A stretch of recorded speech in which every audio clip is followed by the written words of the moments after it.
welcome everyone. This is our third update on Spirit of America's response to the war in Ukraine. And for everyone's background, Spirit of America is a privately funded nonprofit. So everything you hear about today and the impact that we've had and are having in Ukraine is because of citizen support. So our team, many of the team members you'll hear from today, we work alongside U.S. troops and diplomats all over the world and provide private assistance in response to needs they identify.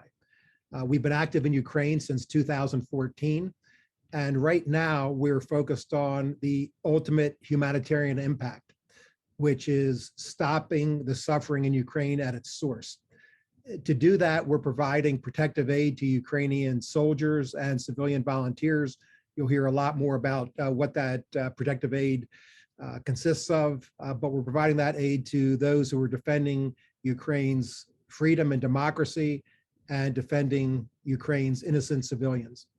So we want to help Ukraine win a sustainable peace.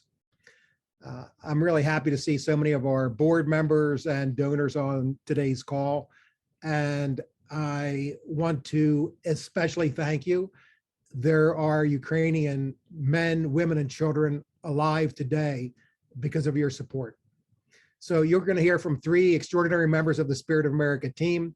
The first up is Terrell Chandler. Terrell is our Director of Field Operations. She's been a tremendous contributor to the organization for just about 5 years now. She's done work for us in the Philippines, Afghanistan, Iraq, Mongolia, and many other places that most folks have not had the chance to visit. She's a Navy veteran. She's done a combat tour in Afghanistan, and she's been part of our Ukraine response since the very beginning. So Terrell, over to you. Thanks, Jim. I appreciate the introduction. And like Jim said, a big thank you to all of our supporters. We really couldn't do this work without you, and it is impactful. And I think today we want to take a few minutes to tell you how impactful it has been. And you know, our full intent is to continue to do this very important work until Ukraine wins. So I'll start with just giving a brief overview. It's hard to believe that, you know, Russia's unprovoked war has been going on for almost 100 days now. So it'll be hard to capture all of what we've done in just a few minutes, but I'm going to try. And it really starts with what we did before this unprovoked attack even took place.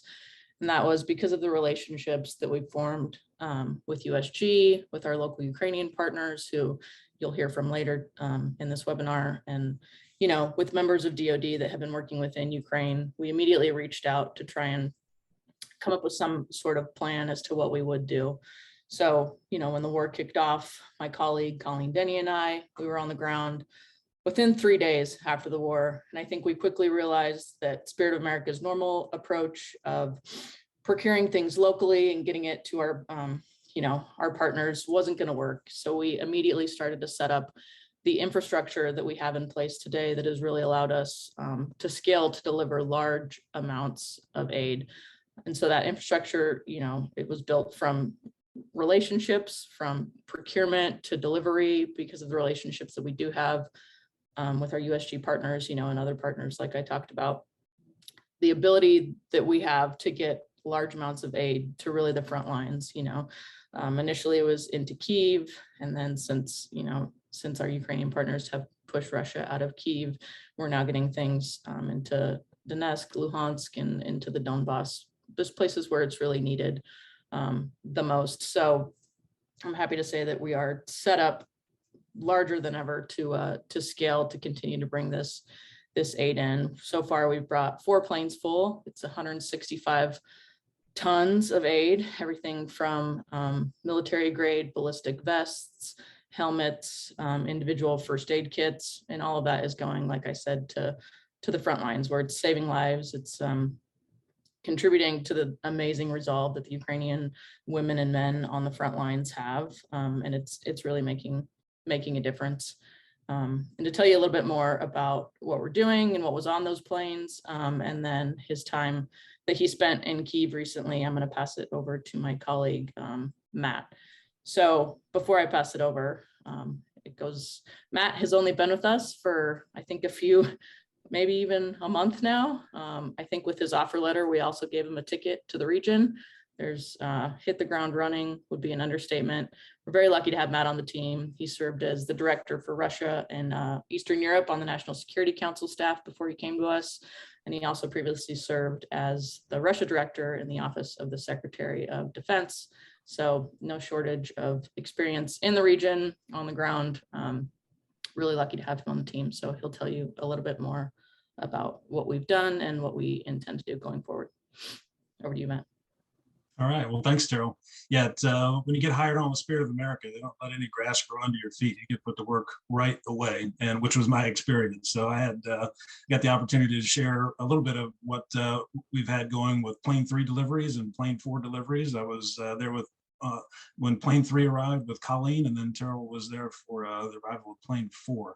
On those two planes, we brought in 88 tons of cargo, life-saving aid, in the form of about 6,000 sets of body armor with the level 4 ballistic protection that it provides, along with 6,000 additional helmets, and then another 3,000 or so individual first aid kits. And then we also started to introduce squad trauma kits with this last plane load of delivery, which provides an incredible capability for medics on the front lines. So that 88 tons, as you can imagine, is not easy to move from one part of the region all the way into Ukraine. Luckily, we've got the advantage of having incredible partners, both locally on the ground and in Ukraine. So with their assistance, we're able to get those planes unloaded immediately, really cost-free.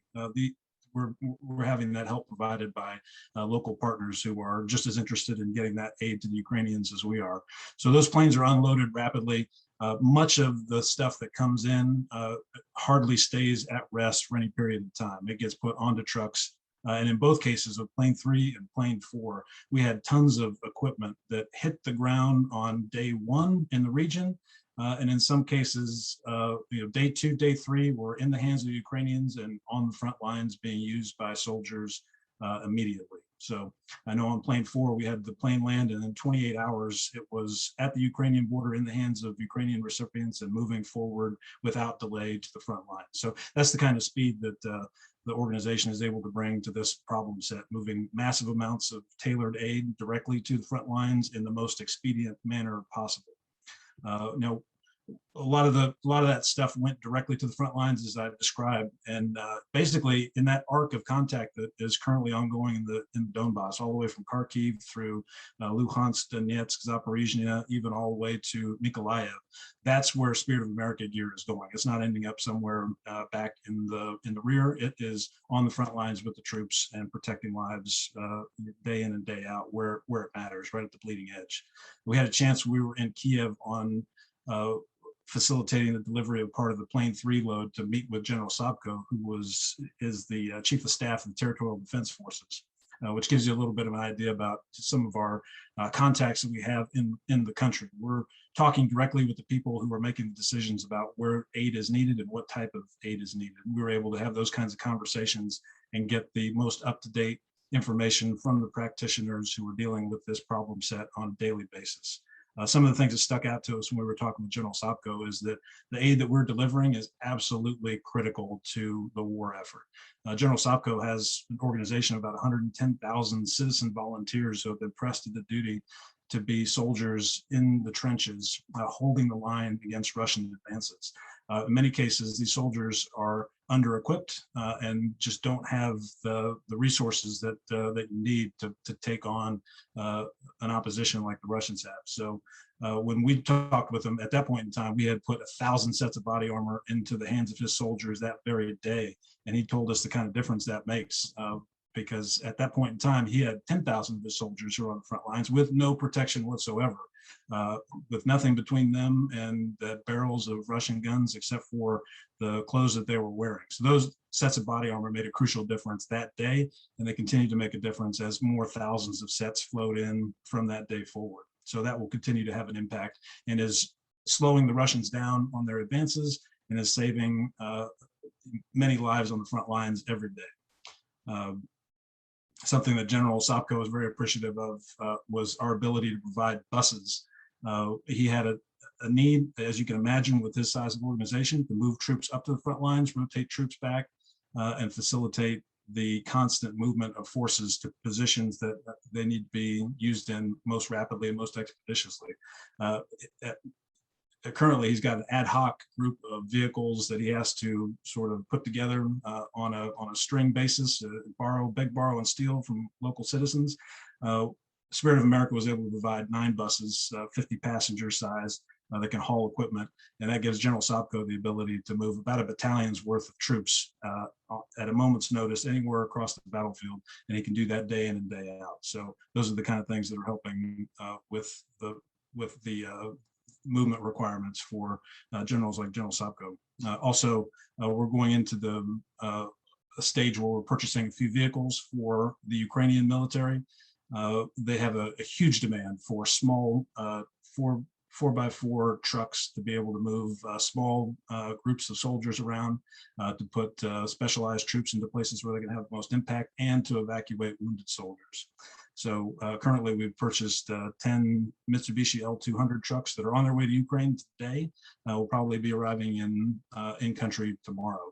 And those will give the Ukrainian military a boosted ability to move troops around the battlefield and put them to work most effectively. We have another pool of about 300 of those type of vehicles that are available, depending on funding. We may be able to reach into that pool and push even more vehicles to the Ukrainians.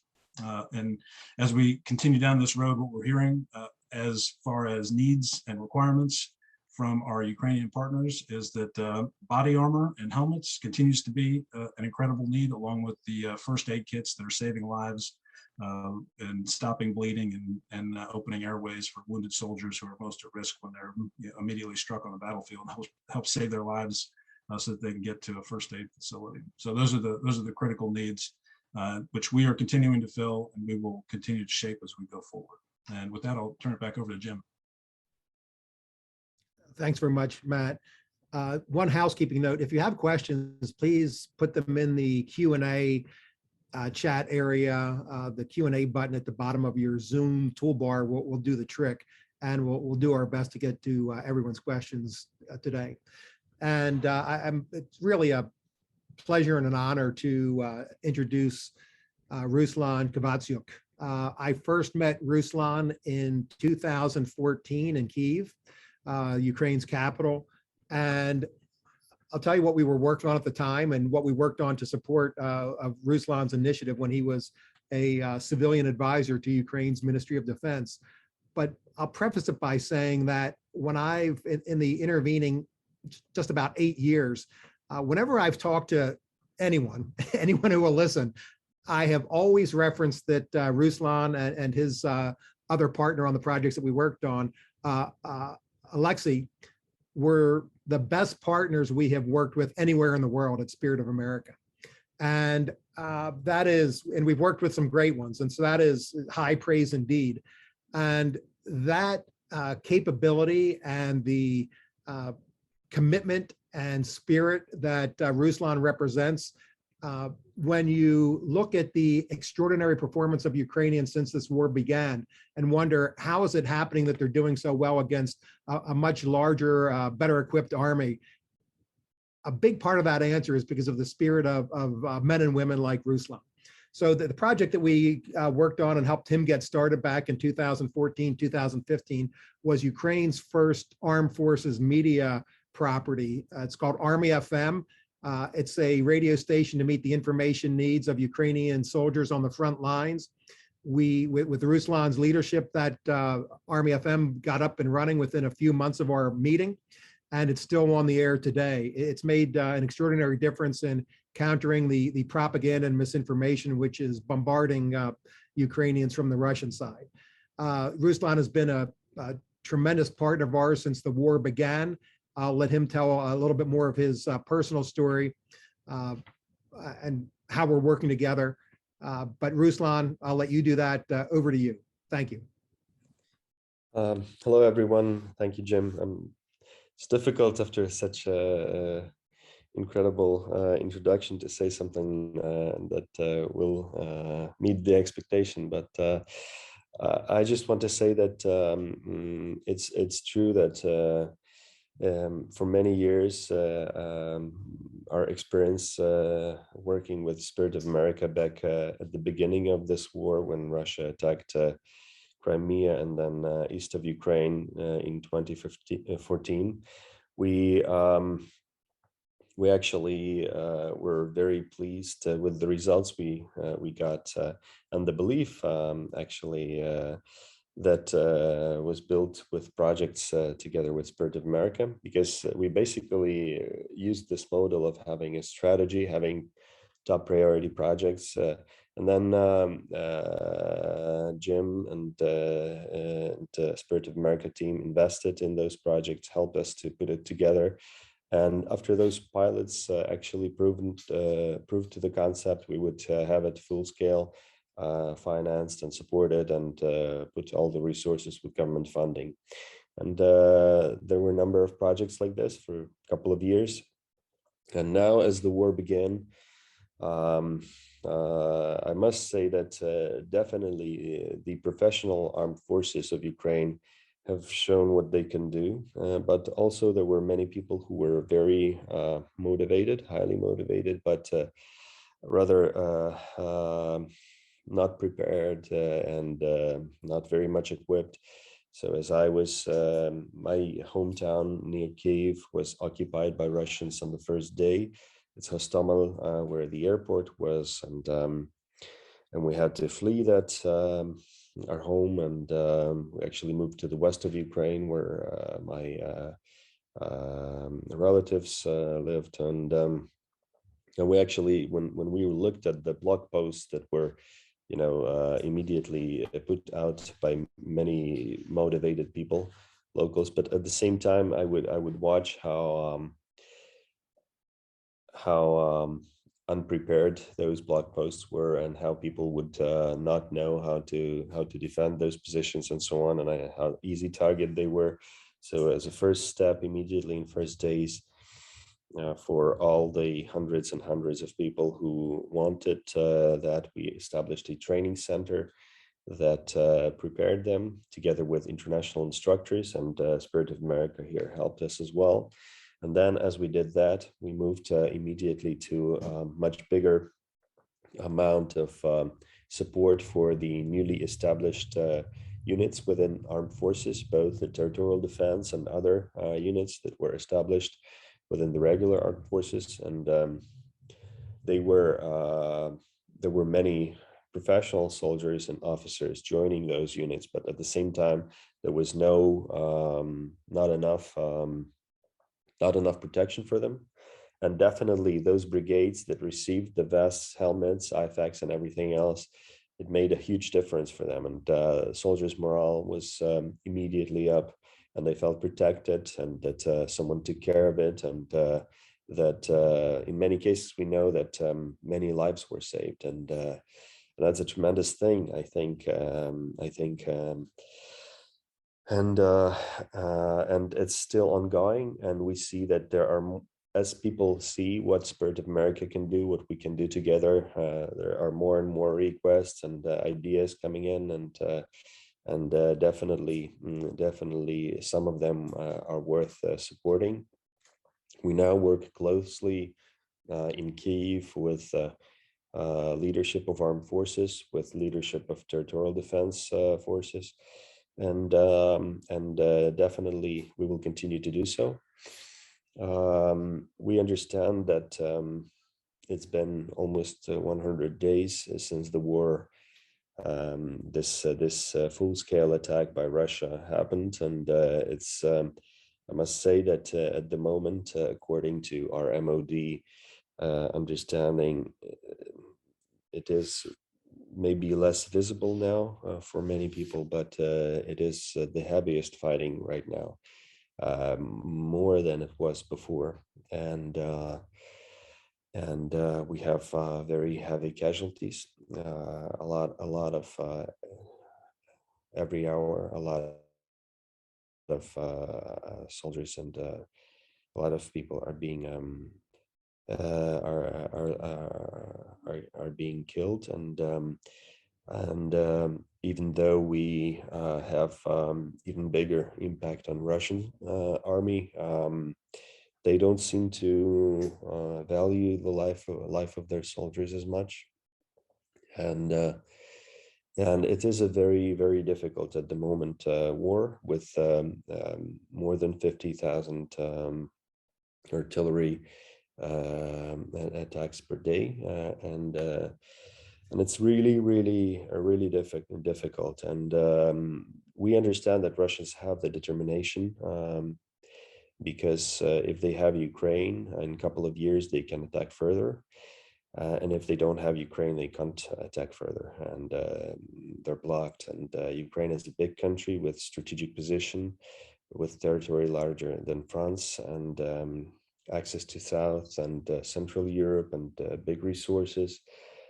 And definitely for Russians, current sanctions and everything that they get is not matching the wins if they win Ukraine. So they're determined to go on. And for us, we understand that the United States is the leader of the free world, and the support we get from the United States is very important, and it's tremendously helpful. And the truth is that we need even more. And because if we don't win, everyone will lose much more. And the help that Spirit of America provides, fills the gaps that in a very efficient and non-formal way, because we see how flexible we can be, and helping in the basically daily needs, where the supplies are coming in Ukraine. We have understanding where they should be today and where they can be most helpful today. And I'm very proud to be a partner in Ukraine, and thank you for what you do. And thank you all for supporting Jim and Spirit of America team. These are huge efforts, and done huge difference in Ukraine. Thank you. Ruslan, thank you. We have more questions that we'll have time to get to, but the first one, Matt, I'd like you and Ruslan to take a crack at, because there are a couple of versions of the question, but it's basically how are we ensuring that the equipment and aid that we're providing is getting where it needs to be and not being sold, for example, on the black market. So Matt, if you could just say a few words about that, and Ruslan, a quick take on that yourself, that would be great. Thank you. So briefly, we have a few control measures on where our equipment goes. We've got incredible partnerships with the units and the high-level leadership of both the Ukrainian military and the territorial defense forces, and have enormous confidence that they are using the equipment that is being donated to the most useful way possible and being put to the best use possible. We've also got secondary reports from our own embassy. We've met with the chief of mission for our embassy in Ukraine, and she has related to us that they're not seeing a lot of diversion of equipment or donations or even U.S. government provided equipment to the black market. Everybody is mobilized in this war, and they just have not seen those types of things happening at any great scale. So that also alleviates much of the concern that we would have that our equipment is not getting to the right place. Yeah, I can definitely confirm that, and that's also part of my responsibility. Simply, first step is that we talk to Army leadership and generals in the right positions, and then we talk directly to the brigade commanders, and they, when they receive the help that is provided, they immediately return to us with documents where they confirm what they've received. And we also have the other types of confirmation. But I must say that it's good and bad that Ukraine has Ukraine army has some level of bureaucracy, and in this case it does help, because if the paper like that exists and we have it, it has a stamp, it has the signature, it has the date, it has the number that is stick to it. So you cannot avoid saying that the commander and his team, logistics team, they have to report it up. Then they have to confirm that they have it, and in case they lose at least one thing and cannot explain it, it's a lot of headache for them. And more than that, I also have the second level of control with the generals that provided. They gave us the unit that we need to support today. And then they also have additional control over that. So because everybody understands that the trust we have with these kind of shipments and the support is easy to lose, and it's very difficult to rebuild. So we don't want to have anything that would undermine it. Thank you, Ruslan. One question, I'll take a crack at this, then ask you as well, Matt. It's on what are the greatest needs? What are the most, what are the things that we would do as Spirit of America in support of the effort if resources were unlimited, realistic things that we could do? And I'll give my take on that, and then pass it around, Matt, Tero, and Ruslan. In my view, there's a group of Ukrainian soldiers, it's a command that has identified the need for approximately 400 vehicles, a combination of SUVs, pickup trucks, minibuses, and so on. As Matt noted, that we're providing 10 of those vehicles tomorrow. I think that if we were able to provide all 400 of those vehicles, that would be the most game-changing thing we could do with our resources at this point. Second would be additional protective aid. But in terms of an asymmetric impact, the vehicles, I think, would be at the top of our list. But Matt, you and then Tara, please. Absolutely concur. Vehicles would be a huge game changer for the Ukrainian military and give them a number of tools that they can use very intelligently and smartly on the battlefield. As the war progresses, what we're seeing now is kind of an artillery duel. So the ability to protect the soldiers in the trenches and keep them fighting day in and day out is absolute job number one. And then keeping the wounded from being taken off the battlefield permanently, that's also high priority. And then in addition to that, it's the ability to see and to move and to communicate are absolute essential tools for any military. And those are going to be the key to Ukraine continuing to resist the Russians and eventually push them back. So all the tools that help in that cause when it comes to radios, night vision devices, and even drone capability to be able to see Russian positions. Those are all tools that the Ukrainians need, and they need in large numbers. And thank you, Matt. And could you just say one word? We confirmed this at several levels, Department of Defense, that the aid that we're providing is not duplicative of what's in the very large, the multi-billion-dollar aid package that was recently announced. That's correct. That $40 billion aid package, which was famously signed, I think last week into law, when you peel that onion back, very little of that actually is for the type of non-lethal assistance that the Ukrainians need to fill huge gaps where we're stepping in. So when it comes to the amount of body armor and other non-lethal aid, really the US government and other allied countries and partners just aren't filling that gap to the level that the Ukrainians need. They're providing a wealth of weapons, equipment, and mountains of ammunition, and a lot of other assistance, but they're still not scratching the surface when it comes to body armor, helmets, first aid kits, the type of things that Spirit of America is providing in bulk. Thank you, Matt. We're at the half hour, so Terrell and Ruslan, I'm sorry I won't give you a crack at those questions as well. I would like to close by thanking everyone, of course, for joining us today. I'd like to share a very brief 30-second video, which we've just put together, which will get at a bit of what we feel is at stake in Ukraine. And if you'll allow me to see if this will work. I think it did, but we will close with this after the video. We'll close the Zoom session. Thank you, everyone, for joining us. For all those who have been with us over the years as supporters, a special thanks to you And on the 9 50-passenger buses that Matt mentioned earlier, a special thanks to the Buffett Foundation for their support to be able to buy those buses. So I will close with this video. And again, thank you for being with us today. Сначала они сказали, что хотят мира.